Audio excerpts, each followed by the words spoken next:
took a field trip in middle school to a salt marsh in our town. It was for our science class to study marine life or something like that, I don't even remember. All I remember is we were in teams of 2, and our assignment was to take notes of certain things we could see through our binoculars. I was paired with my best friend Jordan. He and I were lagging behind the group because we wanted to sneak off and do our own thing. So when our teacher, Miss Stern, and the 2 other teachers on the trip with us were far enough away, we turned around on the path and went a different way. The whole salt marsh was just a large maze of wooden walkways built over the swampy waters. The trip was so mind-numbingly boring to us at our young age that we couldn't stand the assignment anymore. We went off to explore down the alternate walkway that we weren't supposed to go down. It had a big sign posted up saying something like, "Don't go down this way unless you work for the town." So guess what we did? Of course we went down this way. There was a lot of super tall grass everywhere, so we were well hidden from the teachers or the rest of the students. We walked for a while, till we passed this little shed-sized building that said "Do not enter" on the door. We tried the door handle, but it was locked, so we proceeded onward. The more we walked and the more turns we made, the more we realized this place was absolutely ginormous and a literal maze. There came a time where we agreed it was time to head back to the group, because we weren't having much more fun ourselves than we would be with the group. Plus, it was getting late and we'd been gone for a while, and we didn't want to get caught, so we started going back in what we thought was the right direction. But after apparently wrong turn after wrong turn, we admitted to each other that we were lost. Any sense of direction now was completely gone, and the sun was clearly starting to go down. Panic didn't set in just yet, but we were definitely worried.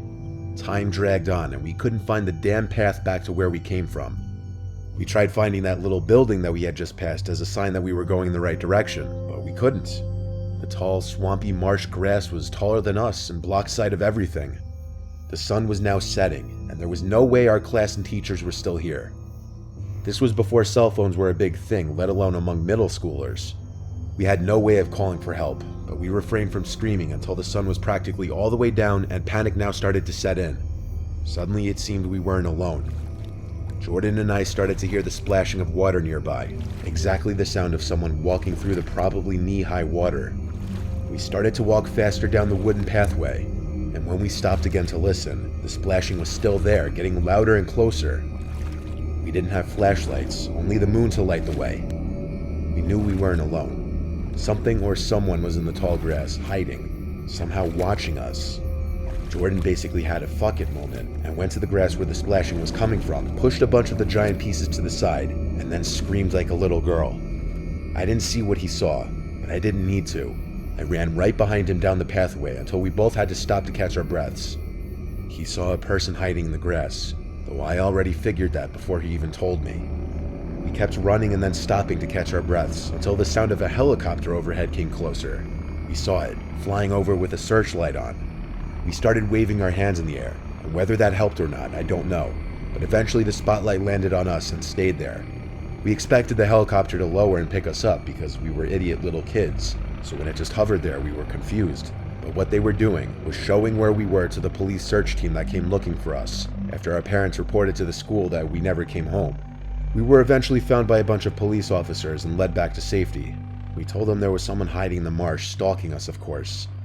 Apparently Miss Stern either miscounted on the bus back to school, or she simply didn't do a head count at all, and the buses left without us. Either way, she messed up big time, and I'm surprised she wasn't fired. This was easily hands down the scariest night of my life, and it happened when I was so young too.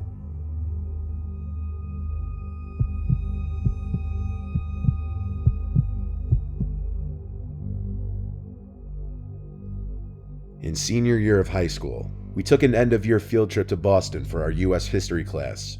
Part of our assignment was following the Freedom Trail and viewing historical sites like the Bunker Hill Monument. There were of course some teachers and volunteer chaperones on the trip, but between me and my 2 friends Sean and Matt, we were all 18, so we easily convinced one of the more chill teachers to just let us go off and do our own thing. So we strayed off into the city and just messed around having fun checking out the place. We checked out Boston Harbor, where we got food at some waterfront restaurant. Then we checked out the Quincy Market and some other historical landmarks. And then finally we ended up at this little cemetery called the Granary Burying Ground. This is where the horror to this story began. There were of course a few other people in this little cemetery besides the 3 of us. We weren't exactly that interested in it. We were just walking through it because it was basically one of the major things on the checklist of places that we were supposed to see. Anyway, there was this one guy who caught my attention. He was wearing this old-looking trench coat and a small top hat. It was definitely too warm out to be wearing a trench coat, I know that. He had a gray mustache too, but that's about all I really remember of his appearance. The reason I picked up on him was because he was looking right at me, just standing still.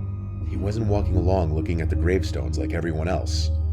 I said to my friends in a slight murmur, "Why is this guy looking at me?" as I walked past them, making sure they followed me out of there. As we got back to the street, I told them more loudly that I was being eyed down by some weird-looking old dude. Neither of them took notice, but I didn't want to go back to point the guy out, so we kept walking. We were supposed to meet everyone on the trip at the Quincy Market at 5, so we started making our way back there. A few minutes into our walk, I turned around for whatever reason to look behind me, and there he was again. That old man in the top hat not too far behind me. I noticed him through the crowd. He had on his same neutral, almost unhappy-looking face, his gray mustache covering most of his lips. And yes, it seemed like he was looking at me again. He wasn't even moving. I turned back to face forward and didn't see anything. If it happened again, I'd know something was up. And it did. At the Quincy Market, when we were about to meet with the rest of the group, I saw that man again, far away by a street corner facing me. He almost blended in with the crowd if it weren't for his top hat. I ran up to Sean and Matt and pressed their shoulders to get them to turn around and look. I pointed at the corner that the man was at not even 10 seconds earlier, and he was gone.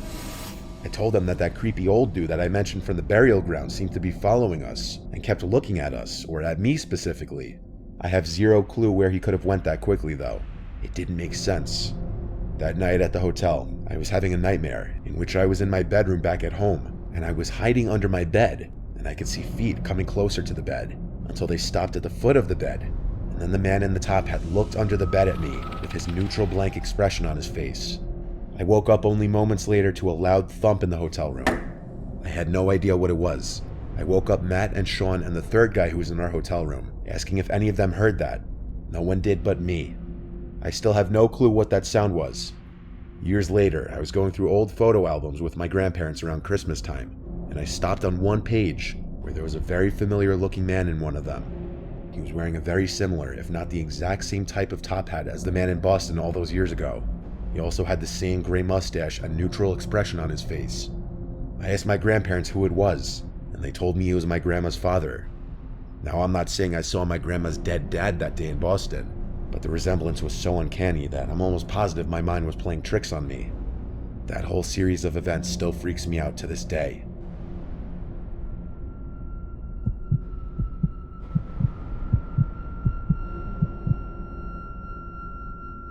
This takes place back in November of 2013. I was in the 9th grade, and I went on a field trip with my Boy Scout troop to Alcatraz Island. For those of you who don't know, Alcatraz Island is a famous prison in the middle of the San Francisco Bay. We had the opportunity to sleep on the island in the prison cells. A few of my friends from the troop and I had elected to go, seeing as this was a once-in-a-lifetime opportunity. We arrived on a ferry around 2 p.m. or so. Our tour guide was telling us about the history of the island and how there were a couple of men who once managed to escape and tried to swim away, but they were never found. The common belief is that they drowned, which is very likely because not only is it a far swim, but San Francisco is very windy and the water from the bay is super cold, so hypothermia is also a likely cause of death. As the tour went along, my friends and I were joking around about how this place was haunted. To make things even more thrilling, our tour guide decided to wait until midnight to take us to the execution area in the hospital. My friends Ash, Steve, and I kept trying to scare each other every opportunity we got, like I hid behind one of the dark corners and popped out when Steve was approaching. Eventually, we made our way to the execution room. Ash and I immediately picked up on how bad it smelled, but nobody else could smell anything, and the guide had said that the execution room hadn't been used in at least 100 years. Keep in mind that Alcatraz has been decommissioned since the 1960s, plus the bodies are taken away after execution, so the smell would only make sense if there were rotting corpses. Sure, there were some bloodstains, but they were like 100+ years old. Ash noted that it was weird that no one else could smell what we had smelt, and I joked around saying maybe some spirit is trying to freak us out or something. We went to the hospital next, and I could have sworn I heard some sort of whispering. Ash and I immediately looked at each other as we heard the sounds, and the lights started to flicker at the same time. The guide told us that the lights always flickered, and then he started to explain how the mentally insane would usually come to the hospital and how there was once this crazy inmate who always would whisper when he spoke. It kind of paralleled us hearing those weird whispering sounds. Later on, a bunch of us played cards in the scout named Kevin's cell. It was definitely quite the experience to play cards in a prison cell, I must say. It was around 3 a.m. when Ash asked me to go with him to the bathroom. I agreed, so we made our way over there. I had finished before him, so I waited outside while Ash was finishing up. I had been waiting for him for a while, pacing back and forth, so I decided to go back into the bathroom and check on him. I could hear the sink running, accompanied by the paper towel dispenser. "Ash, are you almost done?" I asked.